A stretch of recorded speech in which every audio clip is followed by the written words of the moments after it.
Olá pessoal que acompanha o canal do Contra os Acadêmicos, tudo bem? Neste vídeo aqui eu quero começar a falar com vocês deste livro, O Saber dos Antigos, do Giovanni Reale.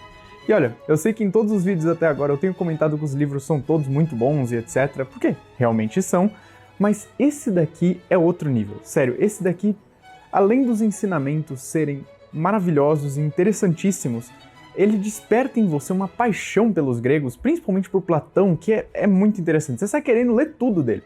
E, bom, eu vou comentar um pouco mais, né, porque, como eu tinha dito, essa daqui vai ser o início daquela série de vídeos que eu tinha prometido no primeiro vídeo, e então vai tudo ficar mais claro depois, mas primeiro vamos só falar da edição física, só para tirar isso da frente, né, é uma edição bem simples da Loyola, tem uma capa que parece um papelãozinho assim, mas ela aguentou bem. Eu li já bastante esse livro e não tive nenhum problema. E só uma curiosidade interessante, ele tem cheiro de baunilha. O link da livraria para adquirir ele vai estar aí na descrição. E como sempre, não deixe de dar uma olhada, porque os prolegômenos estão muitas das vezes em promoção. E, bom, vocês vão ver que vale muito a pena adquirir esse livro aqui. Bom, como eu tinha dito, esse é o início da série prometida no primeiro vídeo, onde eu abordarei individualmente cada um dos capítulos desse livro. E neste vídeo em específico eu vou abordar o prólogo e o prefácio porque ele já tem um monte de coisa interessante e já dá quase 40 páginas, né? Então, mas só para apresentar o livro de maneira geral, antes para aquelas pessoas que não conhecem, eu acho que o título já expressa completamente e perfeitamente bem a essência de tudo que será falado aqui, né? O saber dos antigos, uma terapia para os tempos atuais. Por quê? Porque o Reale, ele parte da noção de que os nossos tempos, eles são marcados por diversas doenças espirituais, diversos males que têm uma raiz em comum que se encontra no niilismo. E olha, eu vou trabalhar mais o que é o niilismo, porque é justamente o que ele fala no prólogo, trabalhar mais aqui no discorrer do vídeo, mas só para dar uma breve introdução aqui, um breve gostinho, é basicamente se desfazer de todos os valores absolutos, se desfazer de qualquer sentido absoluto, e aí depois o resto de todas as coisas da vida ficam sem sentido e sem significado, né? Você quer uma manifestação prática do que é uma doença espiritual derivada do niilismo, são os jovens aí de monte que ficam falando que a vida não tem sentido, e não sei o que, não sei o que, não sei o que, não sei o que, um monte de outras coisas. Eles são uma manifestação bem prática e bem visível disso nas redes sociais. Então, e aí, obviamente, se existem diversos males e doenças espirituais que afligem os homens nos dias de hoje, isso requer e torna necessário um antídoto, que é justamente o que o Reale vai tentar fazer aqui, expondo pra gente a sabedoria que se encontra nos antigos, principalmente nos gregos e principalmente em Platão. Agora que a proposta do livro ficou minimamente clara, vamos pro prefácio e depois pro prólogo. Primeiro, o prefácio. Como eu tinha dito, ele vai fazer essa síntese e apontar que todos os males, na verdade, eles podem ser reduzidos a uma causa comum que é o niilismo, só que ele vai dizer que como existe uma certa diversidade muito grande desses tipos de males, de doenças espirituais, como é muito numeroso e muito complexo você abordar todos ao mesmo tempo, a melhor maneira de você tornar o homem consciente da própria lama, por assim dizer, do estado lamacento e bizarro que ele se encontra, é você justamente ampliar esses males e apresentar eles de maneira fantasiosa, digamos, que é justamente o que ele vai dizer que tanto Huxley fez no Admirável Mundo Novo, quanto George Orwell fez no 1984. Essas são aquelas duas histórias distópicas famosíssimas, né, que eu acho que todo mundo conhece, e aí ele faz um breve resumo, uma breve síntese do que seria cada uma, né, então 1984 é aquela história na qual todas as pessoas estão à mercê de um poder impositivo governamental que vem de cima para baixo, elas se tornam escravas do sistema, perdem a sua identidade, são atormentadas lá, né, tem a figura do grande irmão, e é tudo feito meio que aos moldes do comunismo stalinista ali, que era, por assim dizer, a mira que o Orwell estava colocando quando escreveu esse livro, né. Já o Admirável Mundo Novo do Huxley trabalha uma sociedade igualmente totalitária, só que um pouco diferente, porque tudo é estruturado para guiar um processo impessoal de progresso indefinido e absoluto, sabe? Baseado acho que nem ele chama aqui, né? No produtivismo tecnológico e no racionalismo científico. E bom, as pessoas aqui, elas não vivem em tormento, por assim dizer. Elas vivem todas felizes nas suas próprias castas, fazendo as suas coisas lá. Só que elas vivem num bem-estar quase que inesgotável e absoluto.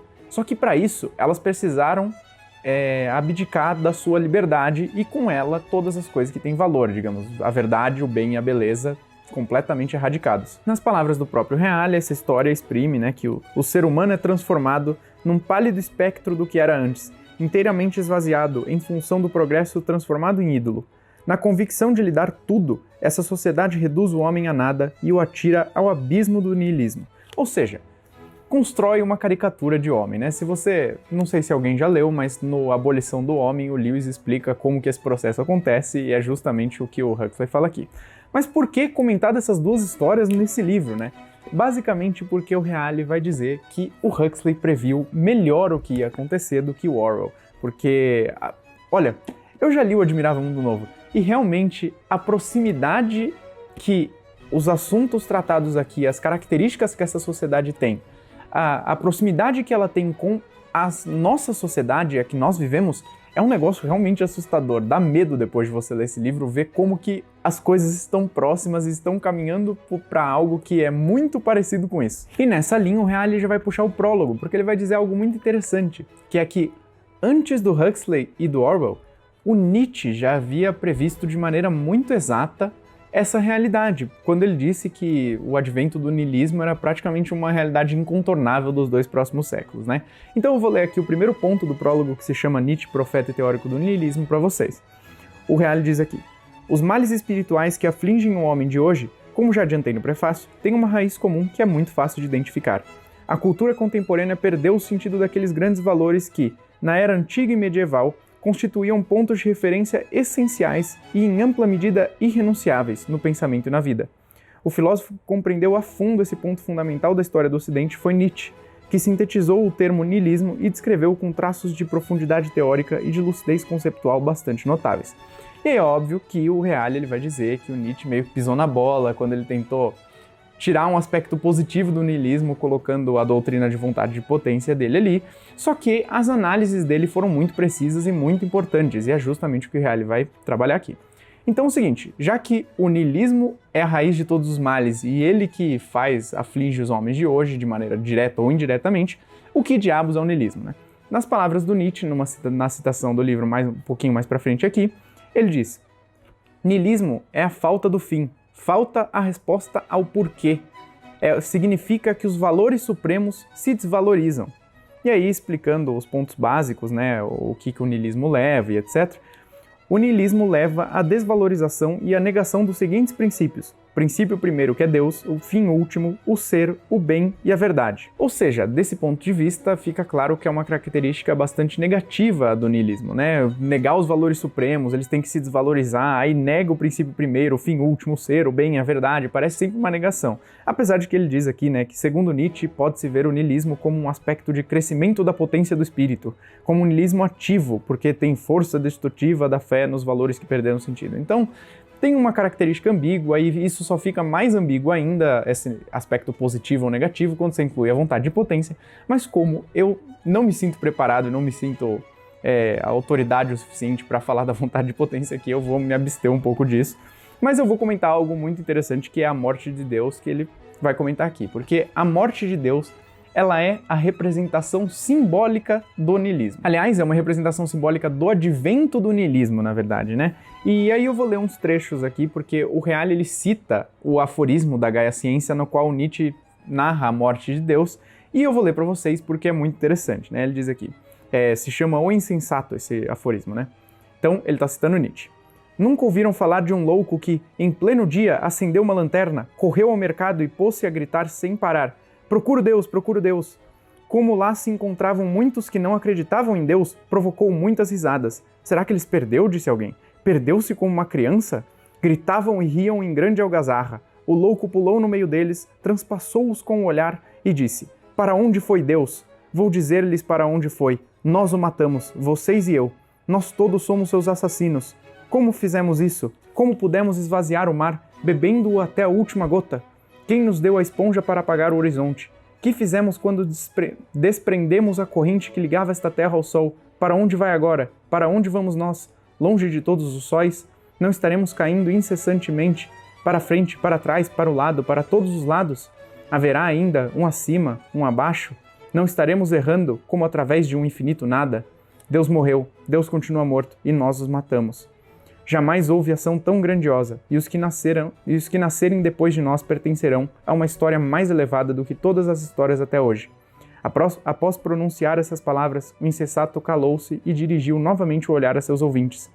Venho muito cedo, prosseguiu. Meu tempo ainda não chegou. Esse evento enorme está a caminho. Legal, né? Tipo, não legal o conteúdo, mas interessante. E ele usa a interpretação de Heidegger aqui depois para explicar essa morte de Deus, que é bem parecida com a interpretação do Peterson que eu vi nas aulas dele, então acho que ele tirou dali. Vou tentar explicar mais ou menos aqui para vocês.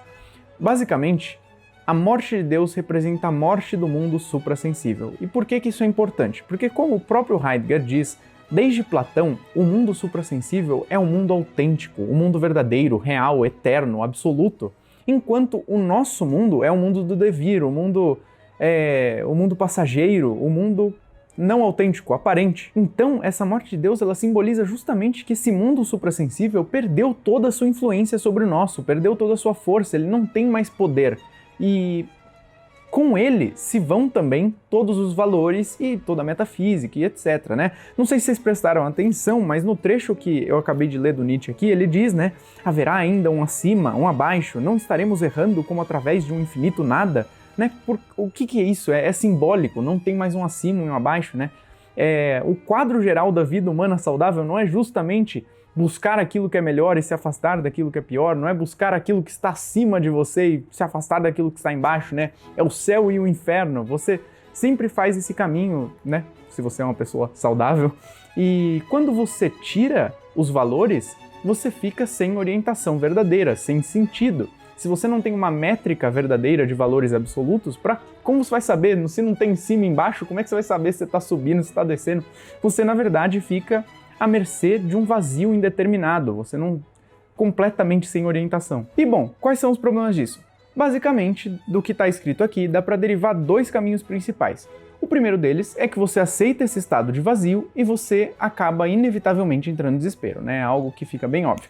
Mesmo que você tente fundamentar tudo em algo positivo, faça a inversão de tudo, a transvaloração dos valores, subjugue tudo, a vontade de potência, etc., o desespero ainda te encontra, né? Convenhamos, se o desespero encontrou Nietzsche, que formulou todo esse negócio aqui, por que diabos ele não encontraria você? Não, você acha que você é o bonitão que... Não, o Nietzsche, ele falhou aqui no negócio, mas eu vou virar o super-homem dele.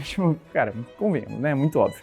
Já o segundo problema, o segundo caminho, é justamente o que vai marcar todos os males dos quais o Reale vai trabalhar aqui. E é também algo que o Nietzsche mesmo não gosta, que é o estágio intermediário do niilismo.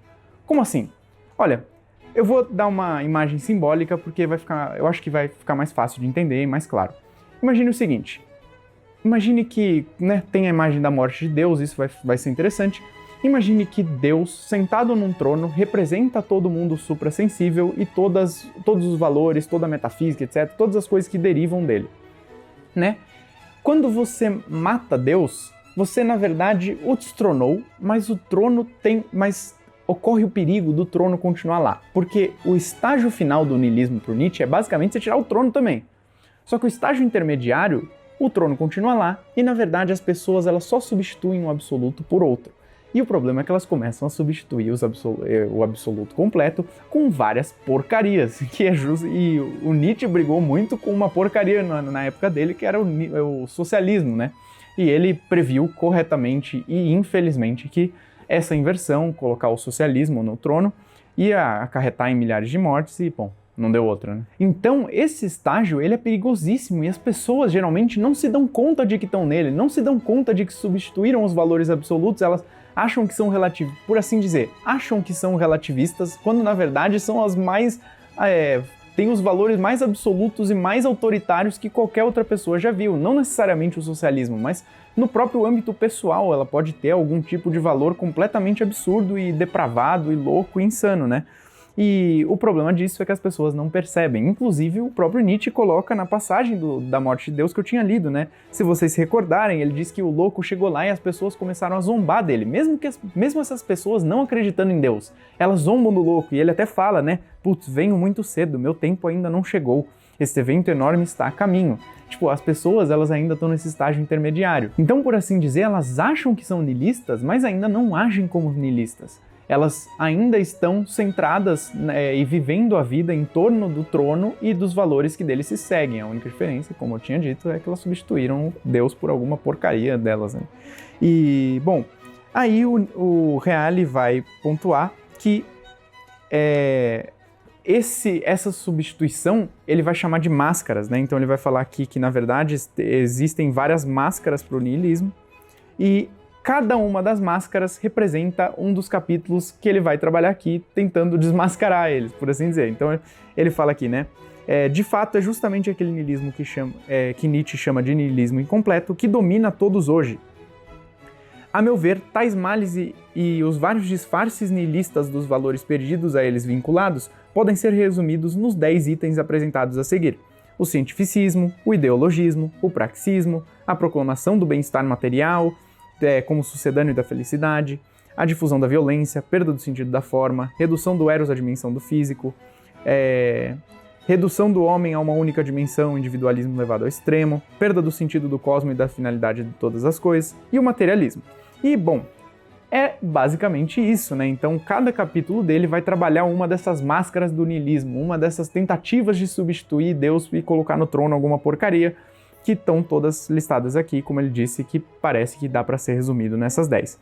E ele diz aqui, né, como o final do prólogo, ele vai fazer um resumo do que ele objetivou com esse livro, né? Então ele diz: pois bem, como já antecipei, parece-me que a sabedoria dos antigos possa apresentar-se ao homem de hoje como a cura dos males do espírito, com toda uma série de remédios que, como disse no prefácio, se não eliminam esses males, podem ao menos mitigá-los, impondo-se como um polo dialético propriamente dito e, portanto, como um construtivo termo de comparação. Então, interessantíssimo, né? Acho que ficou bastante claro.